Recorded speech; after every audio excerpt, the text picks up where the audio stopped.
Hindi porke in-spray natin, okay na guys. May ini-sprayan pa rin dito sa mga parts ng aircon para hindi mag-leak.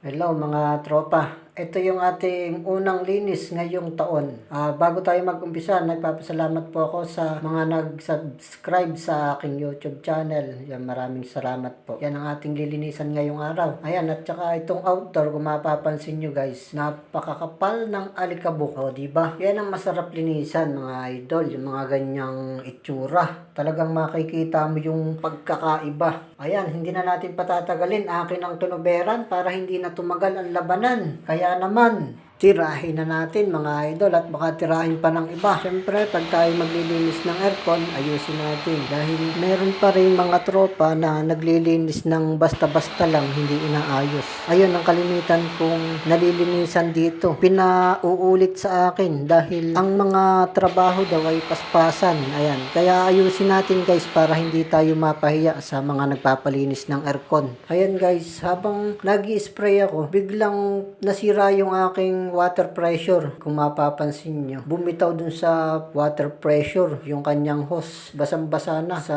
flooring ng unit. Pero gagawa natin ng paraan yan. Madali lang naman at bumitaw lang. Buti hindi pumutok ang hose. Ayan, itutuloy natin ang ating pag-i-spray para matapos na tayo guys. Ayan guys, ating nalinisan na yung outdoor.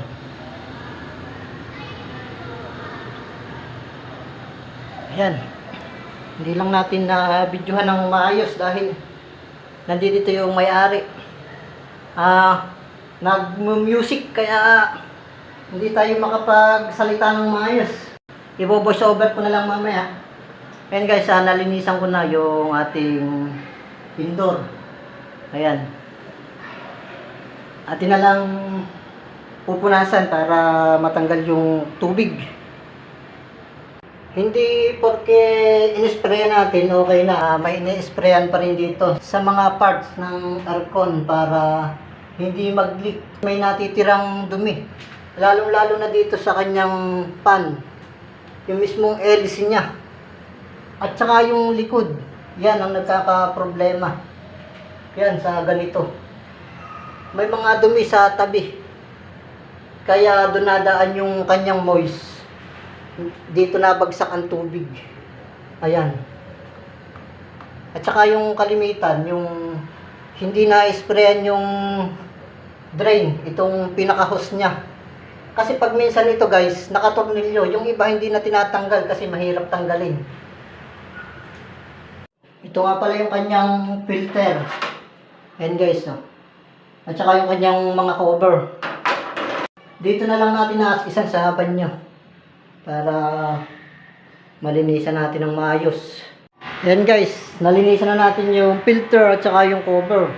Ang hirap lang linisan dahil nakadikit yung dumi. Dilaw-dilaw. Nagyoyosi yung tenant dito. Dahil nung pagpasok ko, amoy sigarilyo.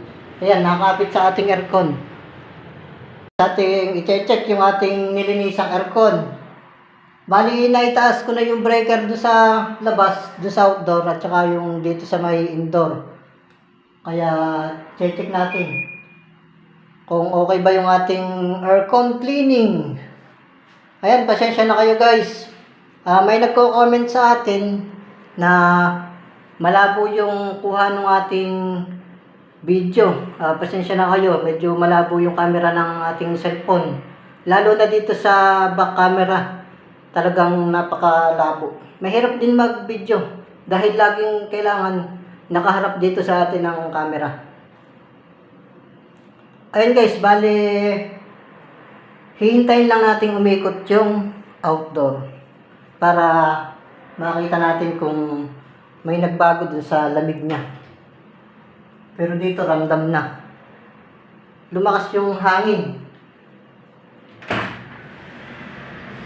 Ay, sorry.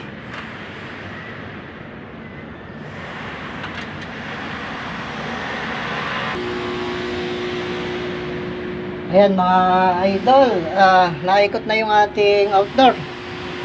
Oh. Ayan.